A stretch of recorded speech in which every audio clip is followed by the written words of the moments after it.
Depuis quelques années, la plateforme YouTube explose et de nombreux créateurs cherchent à se faire connaître. Bien sûr, pour cela, ils pourraient utiliser les méthodes traditionnelles de marketing et de publicité, mais le plus souvent, ils vont laisser les choses se faire et espérer que leurs vidéos soient proposées le plus souvent par l'algorithme de recommandation de YouTube et que leurs vidéos apparaissent le plus souvent dans les suggestions des utilisateurs. Mais comment fonctionnent ces algorithmes de recommandation ? Hey, salut les Rafalitos, on se retrouve aujourd'hui pour distribuer quelques tracts dans la rue. Alors, hop. Ah, monsieur, un petit tract ? Monsieur.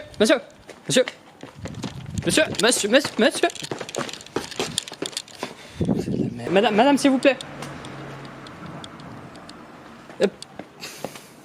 Monsieur, abonnez-vous, monsieur.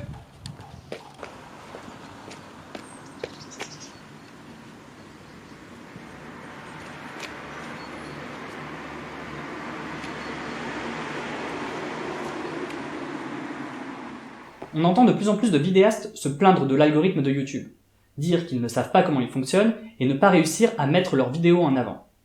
Et évidemment, en tant que vulgarisateur scientifique, ça me frustre de voir qu'on se retrouve dans cette situation tendue parce qu'on n'a pas été capable d'expliquer comment fonctionne la procédure, ce qu'est un algorithme et pourquoi algorithme c'est pas synonyme d'un truc démoniaque et arbitraire. Ou plutôt, pour être plus exact, ici ce n'est pas qu'on n'a pas été capable d'expliquer comment fonctionne l'algorithme de YouTube, mais plutôt que YouTube a refusé de l'expliquer. Et ils sont bien contents que leur algorithme reste secret. Mais en fait, même s'il existe des tas d'algorithmes de recommandation, qui sont parfois très complexes, ils reposent quasiment tous sur quelques principes assez simples et basiques, qui me semblent assez importants de vous présenter. Et si YouTube garde son algorithme secret, ce n'est pas forcément le cas de toutes les entreprises. Et on pourra ainsi s'inspirer de ce que font Amazon ou Netflix pour imaginer comment fonctionne l'algorithme de YouTube. Bah oui, parce qu'en fait, même si sur Amazon on ne parle pas de recommandations de vidéos, le problème reste le même. On a d'une part des utilisateurs, et d'autre part du contenu. Et on cherche le contenu qui a le plus de chances de plaire à chacun des utilisateurs, le contenu le plus pertinent pour chaque utilisateur. Remarquez au passage que c'est très similaire au problème de trouver le résultat le plus pertinent pour un moteur de recherche. Mais la différence ici, c'est qu'on n'a pas de terme de recherche, et que l'utilisateur lui-même ne sait pas exactement ce qu'il veut. On parle ici de sérendipité, faire une découverte que l'on ne cherchait pas à faire. Mais comment on peut faire ça ? Trouver du contenu que l'utilisateur, que vous, que moi, on ne cherche pas, mais qui pourrait nous plaire. Il existe plusieurs catégories d'algorithmes de recommandation. Nous parlerons dans une seconde vidéo de filtrage collaboratif. Mais parlons tout d'abord des algorithmes ayant une approche basée sur le contenu. C'est-à-dire les algorithmes vous proposant du contenu proche du contenu que vous avez aimé. Vous avez aimé cette vidéo d'un chaton tout mignon ? Mais vous allez aussi aimer cette autre vidéo d'un chaton tout mignon. Pour que cette approche fonctionne, il faut que l'ordinateur soit capable de savoir que ces deux vidéos sont similaires, et donc que ces deux vidéos soient bien documentées. L'idée la plus simple est de regarder les titres des vidéos. Si les deux titres contiennent les mots-clés chaton et mignon, il y a de grandes chances que si vous avez apprécié la première, vous apprécierez également la seconde. Mais en fait, pour savoir si deux vidéos sont similaires, on ne se contente pas du titre.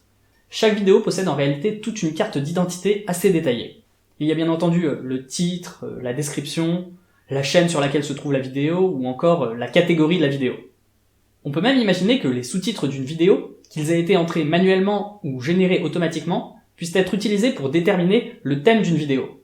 Mais il y a aussi quelque chose de bien plus discret, les tags. Les tags sont des mots-clés se rapportant à la vidéo qui ont été choisis par le créateur qui l'a publiée.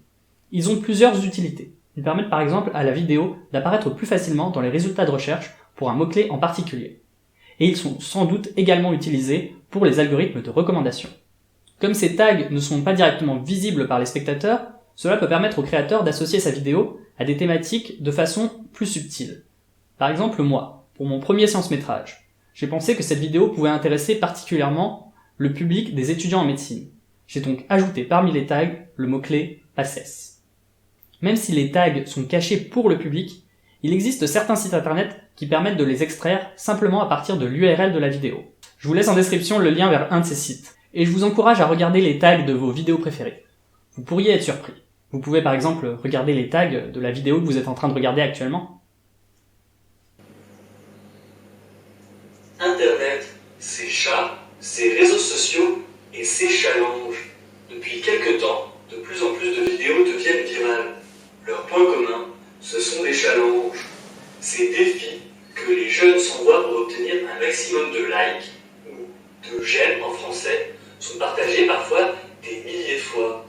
C'est ainsi qu'on a pu voir émerger une vague de vidéos très similaires sur des thématiques telles que le fitness,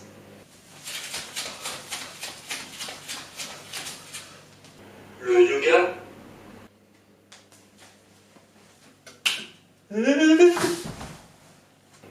ou encore ces danses plutôt exubérantes. Certains de ces challenges sont assez amusants, comme ces personnes qui mangent bleu pendant 24 heures. Cependant, d'autres comportements nous inquiètent. Le dernier challenge à la mode, par exemple, sauter dans le vide depuis le plus haut possible. Si certains ne prennent pas trop de risques et sautent depuis le rez-de-chaussée, on compte de nombreux blessés. Et le challenge ne semble pas près de se terminer. Chaque jour, de nouvelles vidéos sont publiées, engendrant des millions de vues, et incitant ainsi les jeunes